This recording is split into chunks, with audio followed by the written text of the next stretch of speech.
Students, आज हम class 6 की एक्सरसाइज 4.6 करेंगे। हम एक फिगर दिया हुआ है, इस फिगर से रिलेटेड हमसे क्वेश्चंस पूछे गए हैं। पहले भाग में पूछा गया है वृत्त का केंद्र बताओ, तो वृत्त का केंद्र क्या है हमारा ओ। अगला कह रहे हैं 3 त्रिज्याएं बताओ। अब त्रिज्या किसे कहते हैं? त्रिज्या का एक सिरा तो होता है वृत्त का केंद्र और दूसरा होता है वृत्त के ऊपर। तो हमारे केंद्र से होकर कौन सी तीन त्रिज्याएं हम बता सकते हैं? एक तो होगी ओ ए, एक हो जाएगी हमारी ओ बी, एक हो जाएगी हमारी ओ सी। तो ये होगी हमारी 3 त्रिज्याएं। अगला कह रहा है एक व्यास बताओ। व्यास क्या होता है? जो केंद्र से होकर गुजरता है, लेकिन उसके दोनों सिरे कहाँ पर होते हैं? वृत्त के ऊपर। तो हमारा व्यास क्या हो गया हमारा? ए सी, क्योंकि सिर्फ यही एक ऐसे रेखाखंड है जो केंद्र से होकर गुजर रहा है। तो एक व्यास हो गया हमारा ए सी। अब अगला कह रहा है हमारा जीवा बताओ। जीवा वो होती है जिसके दोनों बिंदु हमारे कहाँ होते हैं? वृत्त के ऊपर होते हैं। तो हमारा ई डी ये क्या है? हमारा जीवा है। ए सी भी हमारी एक जीवा ही है। तो हमें एक जीवा बतानी है, तो हमने यहाँ पर ई डी बता सकते हैं या हम ए सी बता सकते हैं। अगला, जीवा के लिए केंद्र से होकर गुजरना जरूरी नहीं है, लेकिन व्यास के लिए उसको केंद्र से होकर गुजरना जरूरी है। अब कह रहे हैं अभ्यंतर में 2 बिंदु बताओ। इस वृत्त के अंदर 2 बिंदु हमें क्या दिखाई दे रहे हैं? एक तो ओ है वृत्त के अंदर, और एक हमारा वृत्त के अंदर एक बिंदु और क्या है? पी। तो वृत्त के अंदर 2 बिंदु हो गए ओ और पी। अगला कह रहा है बहिर्भाग में एक बिंदु, यानी बाहर, इस वृत्त के बाहर हमें कौन सा बिंदु नजर आ रहा है? क्यू। तो बहिर्भाग में एक बिंदु हो गया हमारा क्यू। अब कह रहे हैं तिर्जाखंड। अब तिर्जाखंड क्या होता है? यानी 2 तिर्जाओं के बीच का क्षेत्र। अब हमारी 2 तिर्जा थी ए ओ और दूसरी थी मेरी ओ बी। तो जो ये छायांकित भाग हमने कर रखा है, ये हमारा क्या है? तिर्जाखंड, क्योंकि ये 2 तिर्जाओं के बीच का क्षेत्र है। तो तिर्जाखंड बनता है 2 तिर्जाओं से और एक चाप से। तो हमने लिख दिया आंसर में ए ओ बी, यानी छायांकित भाग पूरा। अगला कह रहा है वृत्तखंड। अब वृत्तखंड क्या होता है? जीवा के साथ और एक चाप के साथ मिलकर बनता है। तो यानी हमारी ई डी जीवा थी और ये होगी हमारी ई डी एक चाप। तो जो ये हमारा छायांकित भाग है, ये हमारा क्या है? वृत्तखंड। तो वृत्तखंड हो गया मेरा ई डी, ब्रैकेट में मैंने लिख रखा है छायांकित भाग। अगला कह रहा है दूसरा क्वेश्चन, क्या वृत्त का प्रत्येक व्यास उसकी एक जीवा भी होता है? तो हमने आंसर में लिखा है हाँ, व्यास को हम जीवा कह सकते हैं। जैसे मैंने एक फिगर से भी क्लियर किया है इसको।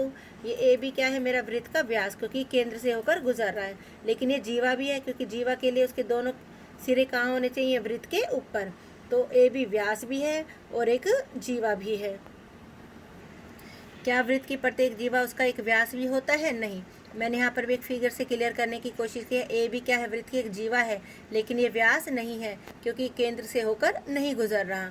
तो इसका मतलब क्या हुआ? हमने क्या निष्कर्ष निकाला कि व्यास को तो हम जीवा कह सकते हैं, लेकिन हम जीवा को व्यास नहीं कह सकते। अगला है हमारा क्वेश्चन नंबर 3, कोई वृत्त खींचिए। तो मैंने कोई वृत्त बना लिया सबसे पहले। फिर कह रहा है उसका केंद्र ओ दिखाइए। ये मैंने उसका केंद्र ओ दिखा दिया। अगला कह रहा है एक वृत्तखंड। अब वृत्तखंड क्या होता है? मैंने पहले क्वेश्चन में भी क्लियर किया था। कोई भी एक जीवा ले लेंगे और जीवा और चाप के साथ उसको हम क्या कर देंगे? छायांकित कर देंगे। तो ये ए भी मेरी कोई जीवा है और ये मैंने उसको छायांकित कर दिया। तो ये हो गया मेरा एक वृत्तखंड, ए बी छायांकित भाग। फिर कह रहा है एक तिर्जा दिखाओ। अब तिर्जा कैसा होती है? उसका एक सिरा होता है केंद्र और दूसरा होता है वृत्त के ऊपर, यानी ओ ए। ये क्या है? मेरी एक तिर्जा है। फिर कह रहा है उसके अभ्यंतर में एक बिंदु। अभ्यंतर में एक बिंदु ओ भी हो सकता था, लेकिन मैंने एक अलग से बिंदु और भी दिखा दिया एल। तो अभ्यंतर में एक बिंदु हो गया मेरा एल। फिर कह रहा है एक व्यास। अब व्यास क्या होता है? जो केंद्र से होकर गुजरे। यहाँ पर मैंने ये पूरा एक व्यास ले लिया सी डी, ये हमारा केंद्र से होकर गुजर रहा है। तो व्यास हो गया मेरा सी डी। फिर कह रहा है बहिर्भाग में बिंदु। बाहर कोई एक बिंदु दिखाना है, तो मैंने बाहर एक बिंदु दिखा दिया पी। फिर कह रहे हैं एक तिर्जाखंड। पहले क्वेश्चन में भी क्लियर किया था तिर्जाखंड क्या होता है? 2 तिर्जाओं के बीच का क्षेत्र। तो एक तिर्जा होगी मेरी ओ सी, एक तिर्जा होगी मेरी ओ ए। तो ये जो बीच का क्षेत्र है ये इतना, ये हमारा क्या है? तिर्जाखंड, यानी ए ओ सी तिर्जाखंड है हमारा छायांकित भाग। फिर कह रहे हैं एक चाप दिखाओ। अब चाप हम कोई भी ले सकते हैं। ए बी भी एक चाप है और हमारे यहाँ पर ये ए सी भी क्या है? एक चाप है। तो एक चाप दिखानी थी, मैंने लिख दिया ए बी। और जो ये ऐसे निशान है, ये हमारा किसका निशान होता है? चाप का। इसे हम बोलते हैं ए बी चाप। अब हमारा क्वेश्चन नंबर 4, सत्य या असत्य बताइए। पहला है वृत्त के 2 व्यास अवश्य ही प्रतिच्छेद करेंगे। तो मान लो मैंने एक वृत्त ले लिया, हम करके देखते हैं कि सत्य या असत्य है या नहीं। तो ये एक व्यास ले लिया मैंने ए बी, ये भी केंद्र से होकर गुजर रहा है। दूसरा व्यास मैंने ले लिया सी डी, ये भी कहाँ से होकर गुजर रहा है? केंद्र से। तो इसका मतलब क्या हुआ? ये दोनों व्यास देखो एक दूसरे को काट रहे हैं, और कहाँ पर काट रहे हैं? केंद्र पर। तो ए बी और सी डी 2 व्यास हैं जो केंद्र ओ पर प्रतिच्छेद करते हैं। तो इसका मतलब हमारा ये क्या हो गया? स्टेटमेंट सत्य है। अगला कह रहा है वृत्त का केंद्र सदैव उसके अभ्यंतर में स्थित होता है। ये मान लो मैंने वृत्त बनाया तो उसका केंद्र कहाँ होगा, वृत्त के अंदर, बाहर तो है नहीं, तो हमारा कहाँ हुआ, ये वृत्त के अंदर ही होता है। तो ये कथन भी हमारा क्या है, सत्य है। Thank you.